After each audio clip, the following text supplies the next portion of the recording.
ñun nekkuñu di wax ne tendance bi lii la wala laa la mais chiffres yi moom moo ko joxe. chiffres yi moom moo ko wone on se focalise sur ça ñu jox tamit benn warma ñi nga xamante ne ñoo nekkoon ci bureau de vote yooyu ek am di liggéey. ba jël ci ay résultats voilà ba jël ci ay résultats génne ko. franchement aussi ak entre la presse ñu respecté wante rek. ku nekk na nga accepté li sa morom di def.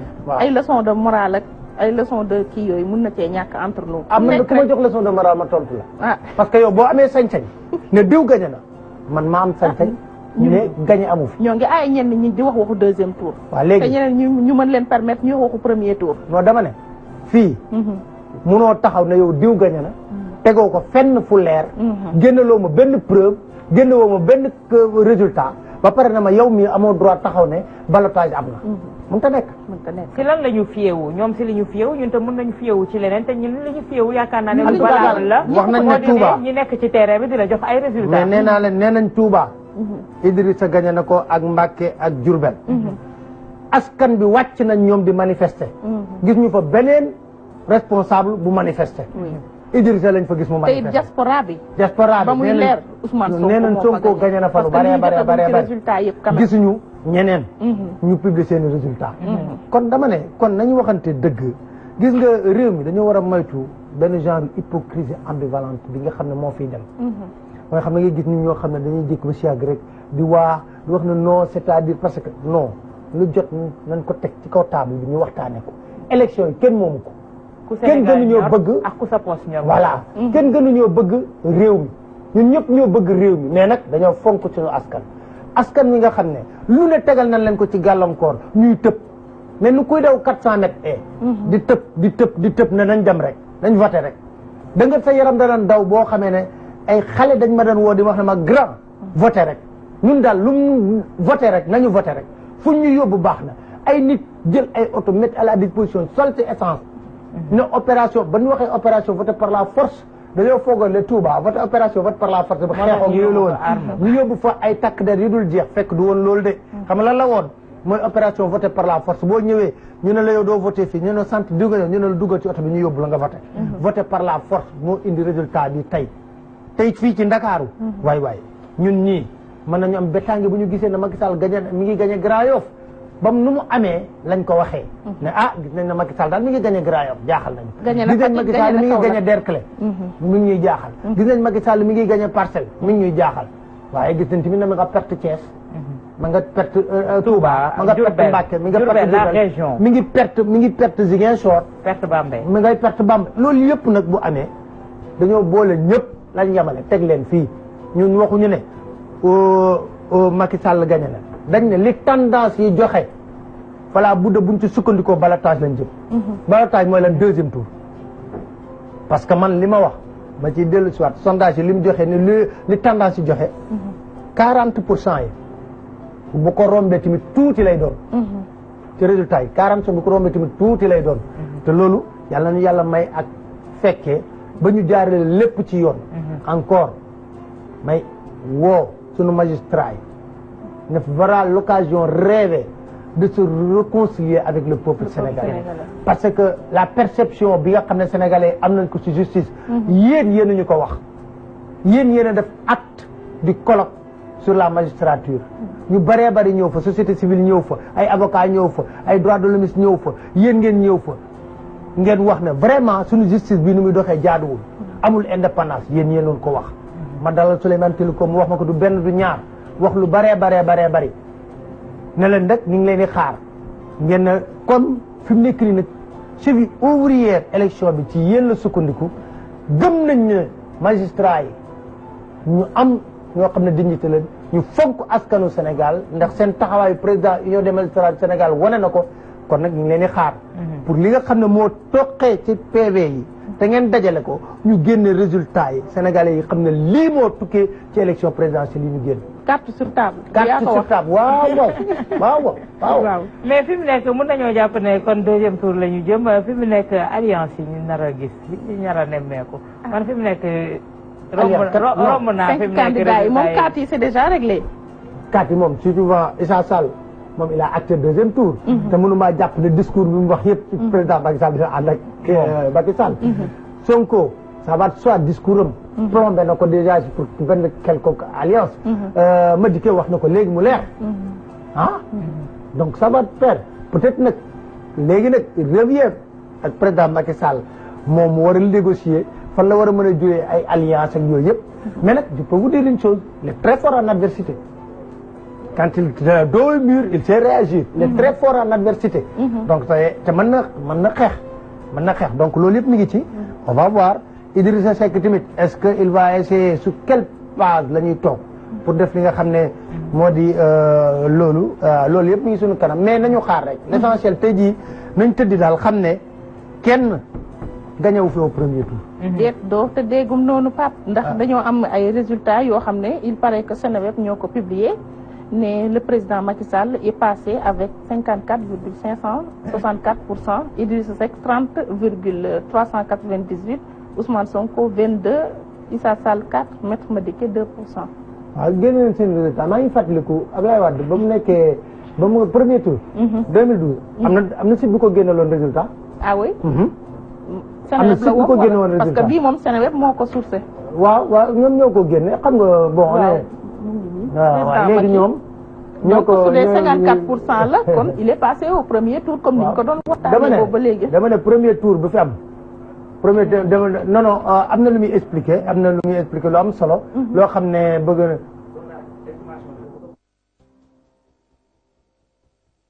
100% donc ça veut dire que. donc soo ko xoolee c'est vrai boo tax ba ngay wax chiffres yi. waaw loolu chiffres yi et ça va paraître très bizarre. waaw xoolal chiffres yi parce que 54% plus 30% ça fait 84%. Plus 22% pour Sonko. Ça fait 104. 106%. waaw 106%. Ça fait 113%. xam nga mooy tax gis nga booy def yenn yi sax jàmba dama koy di waay. dama Sénégalais yi déglu dama Sénégalais yi déglu lii dafa leex xam nga yow. xam nga nañ la cadre gros plan. wan leen ba gros plan waay loolu li mbëri di wax ba wax Sénégalais yi biñ daanoo seen calcul ñoom ñi ngi joxe résultat yoo xam ne xam nga li may wax rek da ngay def yenn njublañ yoo xam ne. fekk yàlla ngi denc gàll xam nga seen mi jàngal ma ko dafa ne réew.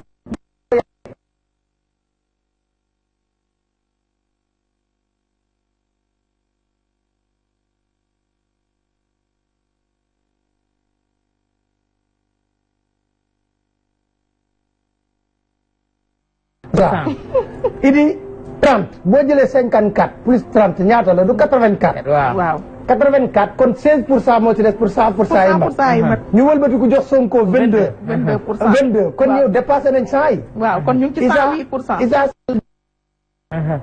ngeen jox ko 2 gis nga ñoom xam nga kon léegi 113,96%.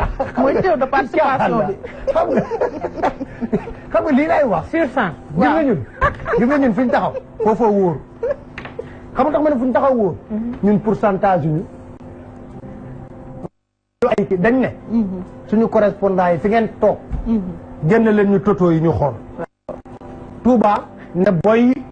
wëlbatiku bëri. technicien ñu ngi 10%. xanaa boo woowee xarubule. Maître Madické kii nu mu tuddati président Macky Sall. waaw d'accord waaw parce que bu ñu amee taux de participation 113% kon nañ xaar. non mënul nekk sax non 100 nombre de votants nombre d'électeurs yi bu ñu ko séddalee mooy lay jox 100 yi donc loolu la du participation du taux de participation mooy total bi la lay jox mooy nombre d'électeurs yëpp. waaw bu ñu ko tasee. ça veut dire que ñoom liñ tas. ëpp na le nombre d'électeurs votants. alors donc ça pose problème. ça se passe au Sénégal ça pose problème gis nga gars yi ñun journalistes yi nañ mën dugg ci débat bii. nañ bañ a dugg ci débat bii nañ bañ a nekk ay caisse de résonance ay résultats yi ñuy jox parce que tey jii fi mu nekk ñëpp a ngi préparé di joxe ay résultats nañ dal bi mooy lan ñun askan bi lañ fi nekkal. nu mu tudd. askan bi. waaw dafa am citoyen sénégalais bu nekk fële aux États-Unis di wuyoo ci turu Big Paul. loolu lañ ma def signe ma bàyyi leen ak moom allo. waa Big Paul. Allô, bonsoir. Bonsoir. Est-ce que... Allô, la liaison n'est pas tellement bonne. Allô. Allô. Allô, la liaison n'est pas tellement bonne. Certainement, vous recevez un appel. Vous recevez un appel. Allô. Malheureusement, on l'a pas encore. Certainement, vous êtes en train de recevoir un appel. Pourquoi pas aussi on approche Fadel Barro de Y'en a marre. Fadel Barro de Y'en a marre, pourquoi pas, pour qu'il puisse s'exprimer aussi par rapport à. Mais aussi passage au premier tour avec 54%, taux de part, suffrage valablement exprimé plus de 100%. C'est bien. xam nga yaay caaxaan 56% la léegi day yokkal 2%. yaay caaxaan la xam nga liy dëgg. moo di ah 2007 la ñuy yóbbu 56%. C'était comme ça en 2007. bëgg naa ñu ànd ak dal. ci li nga xam ne moo di. li xew ñu focaliser wu sax ci daal moom président Wade nii la jàllee woon premier tour. parce que ñi comprendre amuñu benn kii bi du ñu xam mbir yi. bon le premier ministre en conférence Mohamed Boun Abdallah Dionne il dit que le président est élu au premier tour. au premier tour loolu laa dégg ne la en conférence bon. ok on verra bien je pense que. c'est le directeur de campagne du candidat Macky Sall. c'est pas n'importe qui parle. nee na Boun Abdallah Dionne wax na ci RTS na Macky Sall jàll na premier tour je pense que nag am na segment yoo xam ne ci sunu société war nañu mën a xool seen taxawaay ci situation bi est-ce qu'on va cautionner benn forfaiture. benn forcing. ñu confisquer la volonté populaire. Est-ce qu'on va l'accepter? Est-ce qu'on est en droit d'accepter en 2019 même une confiscation de la volonté populaire au Sénégal? Au moment où nous parlons, c'est la déclaration bi ni à la RTS. Et puis il a dit que le président Macky a été réélu au premier tour avec 57%. 57%. waaw ñuy wax rek ne ça je pense que. maintenant ñun def nañ suñu liggéey wax nañ leen ne ñëpp ñu ñuy déglu segment de la société yëpp wax nañ leen kilifa diine yi wax nañ leen les forces de défense et de sécurité wax nañ leen ne fi mu nekk nii kenn mënu fee gagner premier tour kilifa diine yi wax nañ leen tentative de forcing et de confiscation de la volonté populaire ñu ngi koy sentir muy am kon may wax ne ñu ngi xaar ba xam nag situation bi comment on va la gérer. ñu amaat aussi entourage Ousmane Sonko et Idrissa Seck leur réaction par rapport à ces propos du premier ministre parce que ñoom bi ñuy wax boobu kilifa yi waxaguñu. Et il était prévu que c'est le candidat sortant mu jano ak taskatu xibaar yi. Pourquoi il ne l'a pas fait yebal ki nga xamante ne moom moo di directeur de j'ai comme l'impression qu'il a choisi, lui délibérément, d'envoyer pour Abdallah Dionne pour mu def déclaration boobu. RTS la ko waxee. radio télévision du Sénégal. moomeelu askan wi yëpp moomuñu ko de média public la. RTS média public la du ma dugg sax ci ay wax loolu dama xam rek ne dem nañ ci RTS pour wax na ñoom jàll nañ 57%. maintenant lu nar a xew nag que chacun prenne ses responsabilités ku nekk na jël ay responsabilités réew mi toll na foo xam ne ku nekk war na jël ay responsabilités xam ban taxawaay la war a am ci réew mi parce que lii moom mooy ñàkk a wekk magistrat yi nga xam ne ñoo nekk sax ci commission de recensement départemental vote mooy ñàkk a wekk leen parce que ñooñu ñoo war a génne résultat yi. ñu mën ko xam. donc nekk na mbir moo xam ne bu doy waar la war nañ ko xoolaat bu baax a baax forcing bi leer na nañ kon ñu xam ne forcing boobu comme leer na nag dafa naa Moustapha il faut nga ñëw ñu toog tuuti waxtaane parce que yow yaa demoon ci conférence bi. te ba nga demee ci conférence bi am na loo xam ne jëlee nga ko fi ci kaddu di wax rek ne Moustapha daanaka gis nañ léegi mbir yi 57%. Ajaratu. 57 bi moom. tiit naa ci ëllëgu Sénégal jamono yi may toll. mais nag Pape dama yaakaar ne sañ-sañ bi mu am boo wax lii am na tamit fuñ ko teg. amaana fuñ ko teg mais dañuy naan olof Ndiaye dafa naan méjum kanam borom a koy fayal boppam. waaw ñun li ñu war a def mooy yebal suñu ay ndaw ñu collecté indi xibaar askan wi yëpp teg ci seen i gët gis weddi gis bokk ci la ñu wax li ci des nag ki nga xamante ne moom moo di Idrissa Seck bi ñu plébiscité ne moo war a dem 2e tour ak président Macky Sall moom le dernier mot lui revient. Moustapha. Pape maa ngi leen di nuyu. ñu ngi lay ziar. nekk fële xamal suuf sonoon ngeen de. bari coono bari coow parce que ay xale yu excité ñoo fa nekkoon bari lool li ñu gëm ñoom moo di ne le 2e tour comme ni ngeen ko waxee sànq ba léegi est inéluctable.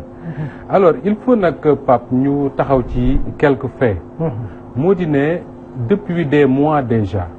réew mi ñëpp waxoon nañ ne fii la ñu jëm. premier ministre bii di wax léegi moom moo fi taxaw ne candidat yi du ñu weesu juróom. mu am loolu am. fan la ko teg moo ko xam premier ministre boobu la tey président Macky Sall waxoon nañ fi ne préparé nañ ay résultats fabriqués waxoon nañ ko fi lu bari te préparé nañ ay organes de presse pour ñu prononcer ces résultats. man journaliste la du ma nangu ñuy attaquer sama ay confrères mais damay rappeler rek li nga xam ne mooy l'historique des faits. tey jii ñu ñëw def vote bi commencé 8 heures bari nay manquement. mais teewul sénégalais yi dem nañ ku ci nekk.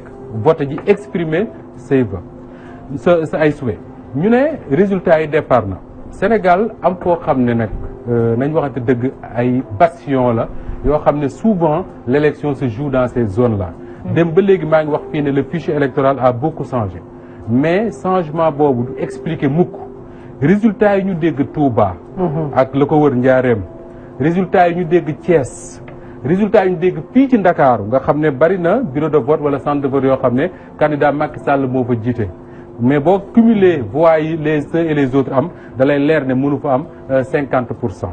alors bu ñu demee ba waxtu wii ñu taxaw ne premier ministre bi ci boppam taxaw ne candidat am na 57% des Sénégalais yu ko voté tey je crois que nag jot na nit ñi. waxante dëgg.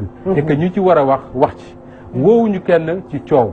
woowuñu kenn ci xeexoo parce que du suñu rôle woowuñu kenn tamit ci mu def nii wala def nii parce que du Pape mooy falu du Awa mooy falu du man maay falu ñay falu boo lëggee du ñun la ñuy defaral suñuy mbir mais li am rek moo di ne la souveraineté d'un peuple suñ ko exprimer dañ ko war a respecter te li Sénégalais yi exprimer tey Birahim Seck bu Forum Civil wax na ko sànq moo di ne sooy déglu les résultats yi muy joxe da nga naan nañu dem 2e tour parce que mënul ñàkk élection présidentielle nag dama yàgg wax ne fii ci Sénégal il faut que ñu nangu dara mooy une élection présidentielle ñaari tour la mën nga koo gagner au premier tour mais bu fekkee dafa dem 2e tour le candidat sortant na gëm yàlla xam ne mën naa dem 2e tour par un jeu d'alliance mu gagner lu mën a nekk la mais li nga xam ne tey jii moo nar a indi jafe-jafe ci réew mi mooy malgré manquement yi nga xam ne moom moo accompagner le processus électoral depuis le début malgré manquement yi nga xam ne moom moo am ci scrutin bi tey pendant toute la journée les Sénégalais y compris les militants de l'opposition sont restés très calmes